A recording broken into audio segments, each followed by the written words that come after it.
Philippines here. I hope you're all well.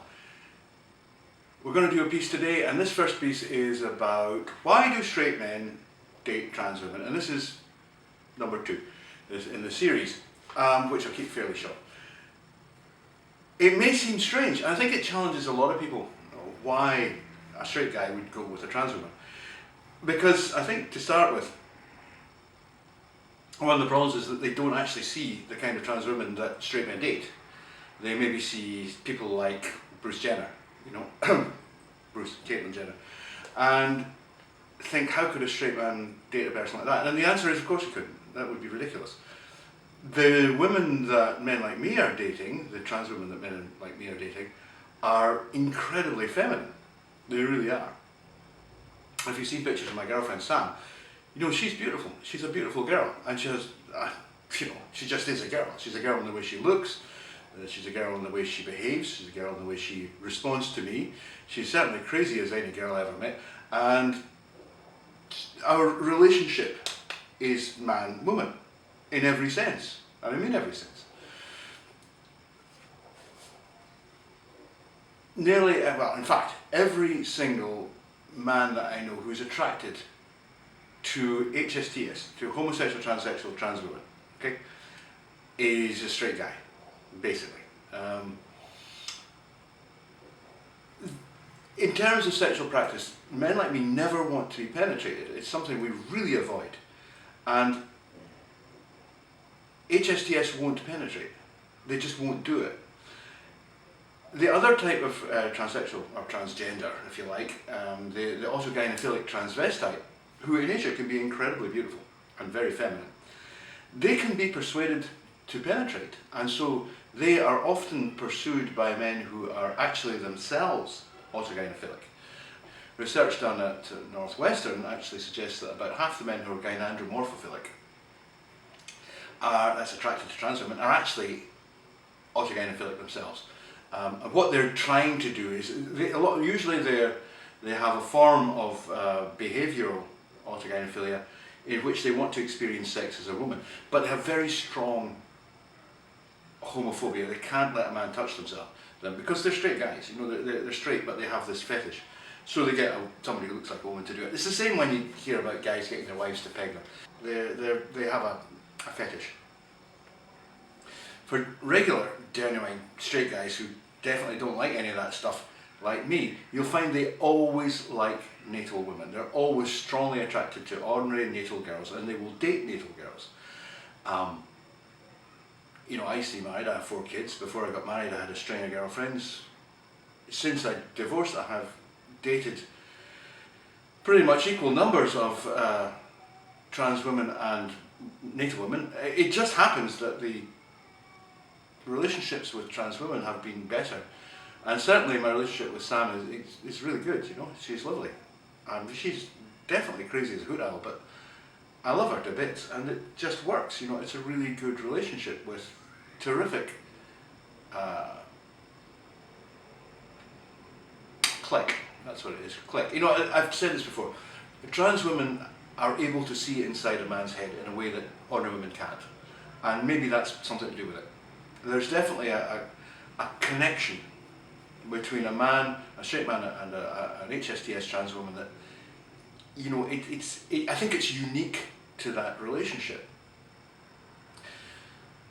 Having said that, I do date both, and I don't now because I'm in a relationship, you know, but I did date both. I would have to admit to a specific attraction to HSTS trans women, particularly pre-ops. I've never actually been with a post-op, so there you go. A lot of men don't realise when they're boys that women don't have penises. Freud wrote about this. He wrote about this in his 3 essays on sexuality, published in 1905.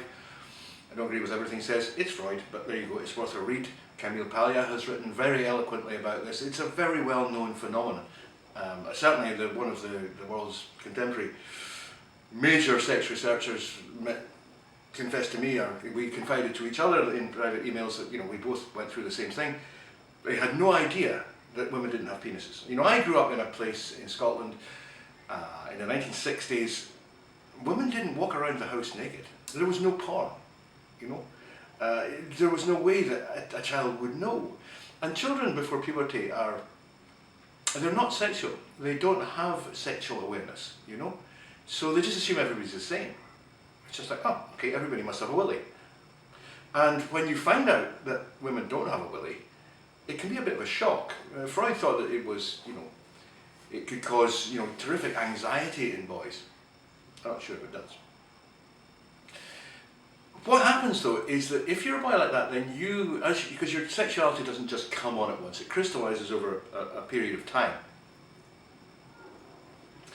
And during that time, your ideal of the perfect sexual target crystallizes too, so that it will, from being very vague and diffuse, she will actually become, if you're a straight guy, she'll become a woman, and she'll have beautiful legs, she'll have the lovely face, the long hair usually, the pretty eyes, and all the stuff that the boobs, boys are usually pretty strong in boobs, all the things that you go, yeah, woman, sexually attractive woman. But for boys who don't know that women don't have penises, that woman has a penis, right? That ideal woman that you're creating in your head has a penis. So when you first are there naked in front of a woman, or you see your first pictures of a naked woman, you go, where is it? What happened? And Freud's conjecture was that boys would see this as some terrible punishment that had been meted out to girls. What had they done to deserve this terrible thing? To have their penises removed. It's Freud. We'll say no more.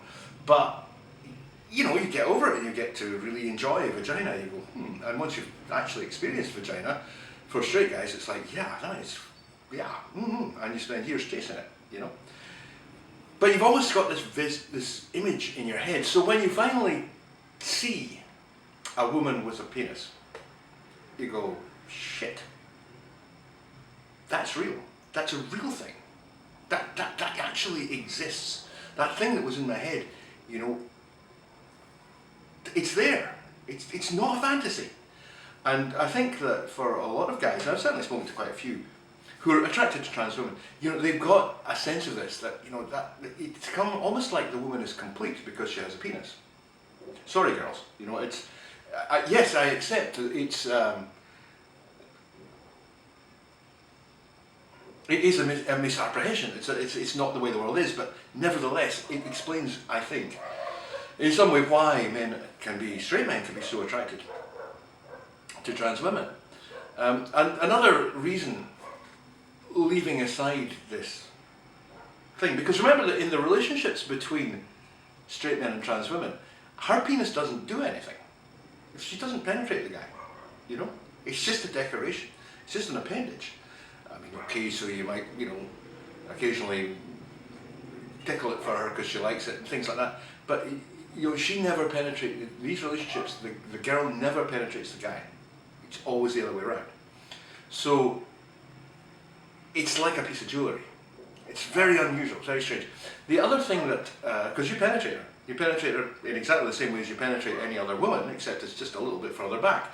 And today, this is we live in an age where a recent survey in America said that 40% of people had indulged in, this is heterosexual couples, had engaged in anal sex. So what's the difference between having, penetrating a woman anally and penetrating a trans woman? I must confess, I don't see any difference. I think that's the same. If you were to go back to the 1960s, men who penetrated women anally, if it happened at all, were immediately called homosexual. You could figure that one out for a while. Now it's just a part of the repertoire. So if it's part of the repertoire with an anal woman, why is it different with a trans woman? That's the same act, in the same place. And I think the other thing is the look. There's definitely something about the way trans women look. It's very, very hard to say exactly what it is. It's not androgyny, because they're not androgynous. They're orgynous, I don't know what it is. They're beautiful women. But there's a certain look, maybe it's the legs, the hips, those slinky little hips.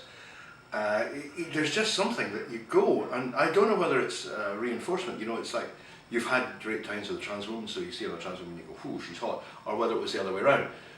But there's definitely that hot, you know? The powerful of that initial sexual attraction. The one thing I would say is that if you're a guy like this, and the term is gynandromorphophilic, is you have to have reasonable security in your own sexuality. I mean, you're going to get called all sorts of things by all sorts of people, including people who should know better. You know, I mean, I've been insulted by professional so-called psychotherapists, you know, and it's like, well, you know, if somebody like that, who you would think would actually have some conception of what he's talking about, is prepared to stoop to insults, you know, you kind of expect it from all of the Australian road diggers that there are lurking around the place being a pain in the arse all over the place, you know, because they're ignorant. They're ignorant men, and you know, the kind of people you'll meet on YouTube where the average age of males appears to be around about 14. I mean, these people probably never had sex. How would they fucking know? So you have to have some sort of, you know, you have to be secure in your own sexuality. You have to have confidence in your own sexuality, because you know, you're going to take this girl out in the road. You're going to take her arm in arm. You're going to walk down the street with her. You're going to be doing that kind of thing, and somebody somewhere will know. And you have to be aware of that. You have to be able to deal with it, you know. I mean, if you are the kind of person who can't deal with the public knowing that your girlfriend has a dick, then you shouldn't be doing any of this, because you're betraying the girl.